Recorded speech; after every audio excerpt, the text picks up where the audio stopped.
Good morning from Cathy Shea School.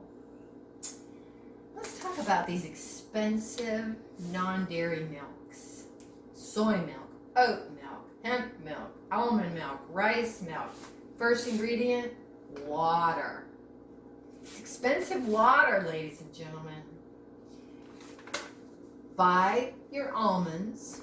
This is my favorite. It's USDA organic. They're called milk almonds, play on word, they're cute spelling. You put 1 cup of these in your blender with 3 cups of water, and you blend it up, and it will get like a smoothie consistency. And then you pour it, let's pretend this is an old sock. You pour it into a sock and you squeeze it all out into your jar, and you make your own almond milk. Okay, now what do you do with all this beautiful pulp? Stay tuned. We're going to make almond cookies. We're going to make almond hummus. Nothing wasted in my kitchen.